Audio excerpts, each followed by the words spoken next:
Tonight on the MTN News, solving a shortage. For us, we can't afford to wait another year. We got to go now. How Billings schools are getting creative to find more teachers.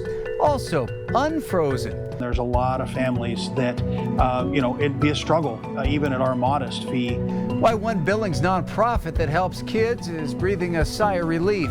And a summertime tradition revs up in the South Hills as the oldest motorcycle hill climb in the nation gets underway. The MTN News starts right now. From Montana's news leader, this is the MTN 10 o'clock news. Good evening and thanks for joining us on this Friday night. I'm Russ Riesinger. Public health officials have now confirmed a second case of measles in Yellowstone County. They say the child is a member of the same household as the first case we told you about earlier this week. That child had attended a vacation Bible school through Cornerstone Community Church with more than 100 people possibly exposed. But as the pastor of the church, Jeff Romans, told us, as soon as they learned about the first case, leaders took immediate and proactive actions to try and stop or slow that spread. Health officials say as of earlier today, no other cases have been identified from that event. Governor Greg Gianforte and the Montana Department of Labor and Industry recently announced a new program looking to prevent a shortage of teachers in Montana. The program, expected to begin in 2026, comes from a $4 million grant from the federal government meant to recruit and certify teachers in rural populations. Well, Billings Public Schools are starting something similar called the Billings Teach program, which will help certify support staff at the schools. Our Matt Carmack has more.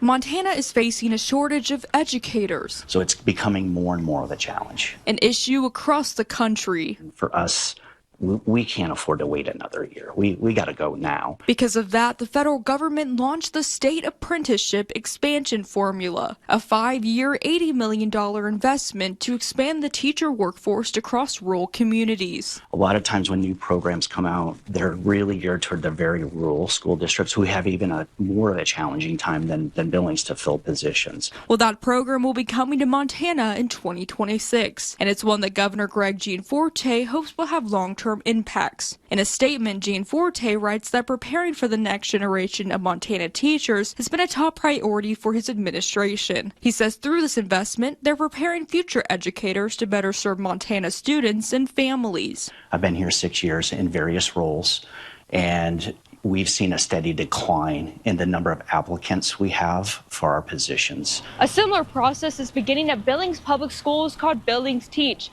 It'll be here at the Lincoln Center, and it's founded by the Adult and Community Education Department. Our goal is to try to get this first cohort done by the end of next summer, so that they're eligible to apply for jobs, open positions in our district starting in the fall. Randy Russell, the executive director of the department, tells me this initiative will recruit existing staff members at Billings Public Schools who already have an associate's degree or 60 accredited hours. We want to provide pathways for them to become a certified teacher, so kind of a grow your own program. The program is currently accepting applicants for the year-long program until August 4th. Randy hopes Billings Teach will have long-term impacts on Billings Public Schools and Montana education as a whole. You know, like I said, other districts are doing this, but this is a really unique opportunity for Billings to, be solution-oriented and help ourselves. In Billings, Matt Carmack, MTN News.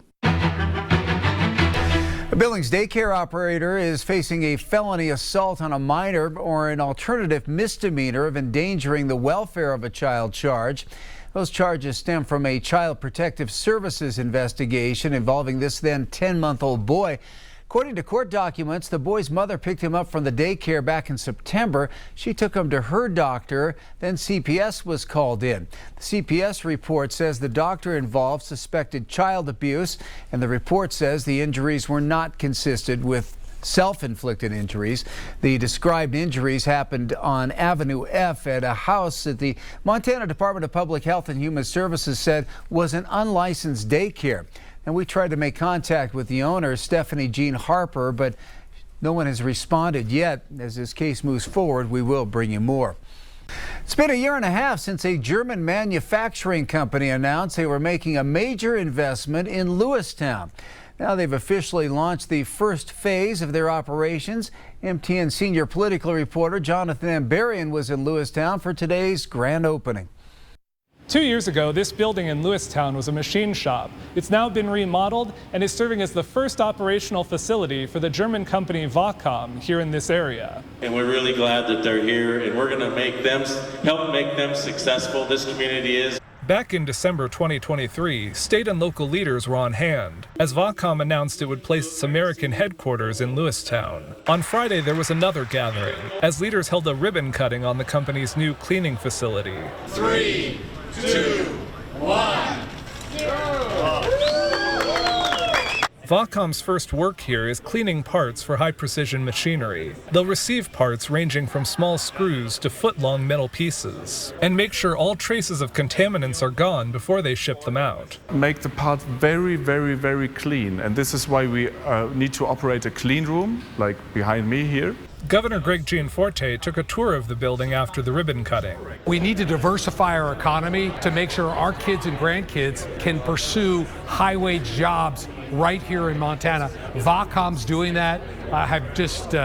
It's great to be here to celebrate it with them. Leaders say there are 5 employees working here so far, and they hope to scale up to 50 employees by 2027. We want to work with local people here. Eventually, VCOM is planning a much larger campus with manufacturing facilities of their own near the Lewistown airport. Incoming General Manager Michael Flemish says as they're dealing with market uncertainty, there's not a definite timeline for when they'll build those facilities. But we have the strong plan to do so, and it's a matter of time. While the machines weren't running on Friday as the company held their celebration, by Monday of next week, the facility will once again be in operation and is planning to go forward from there. In Lewistown, Jonathan Ambarian, MTN News. Well, the weekend is here. Let's turn our attention to how the weekend weather is shaping up. Here's meteorologist Jason Stiff with a first look at the forecast.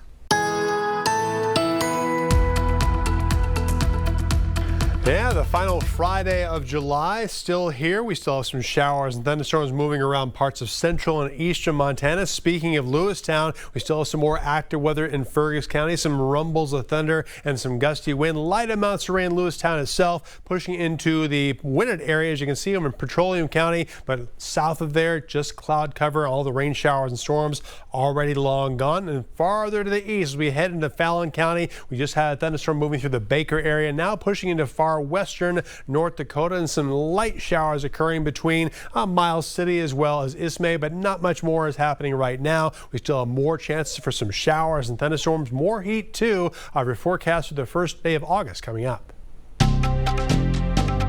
Some after-school programs in Montana are breathing a sigh of relief after it was announced by the Office of Public Instruction that $6 million of federal funding will be allocated their way in the Treasure State.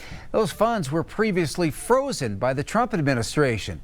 Vanessa Willardson has more on why it's so important to one organization that's been helping kids here in Yellowstone County for decades. Making treats is just one of the activities offered to children at the Boys and Girls Club of Yellowstone County, and it's one of the programs directly impacted by $6 million in funding that was just unfrozen in Montana. Avery found a spider. I found it. Club president and CEO Brian Dennis says he was relieved when he got a call from Senator Daines's office with the news.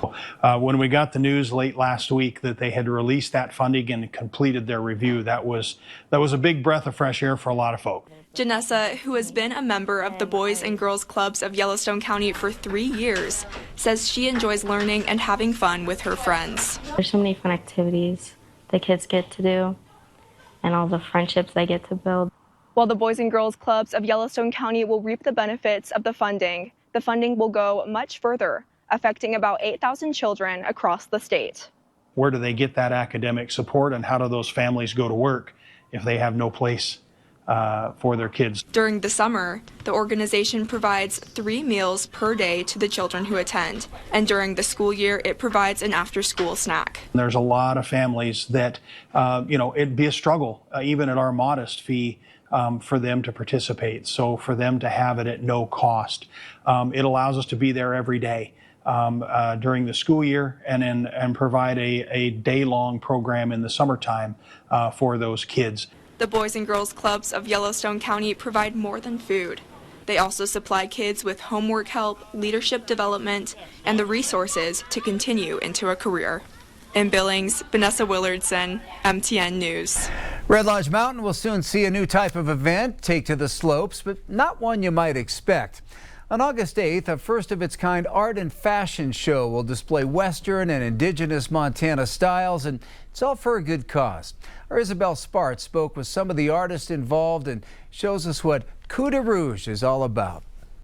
Heidi Martinzik and Becca O'Shea know Montana style. We feel like a lot of our art and our fashion and what we do is inspired by the land and inspired from where we live. The two were behind Paris, Montana and Ride Free Montana. Together they run House of Cowbella and got to show their designs on a national stage at New York Fashion Week. Once we were there, we really realized that the Western way of life, a lot of people were drawn to that. But they knew Montana itself needed a better place to showcase it all and wrangle up that momentum. So they set their sights high. It's going to be spectacular and something that I don't think Montana's ever seen before. On August 8th, they're hosting Cuda Rouge, a fashion and art show that displays Western and indigenous art, but uniquely at 9,000 feet in elevation at the top of Red Lodge Mountain. The event will bring together artists, designers, and performers to one spot, like Duncan V. Zane, a film horse wrangler that also makes custom coats at his Bridger Ranch. The art side of me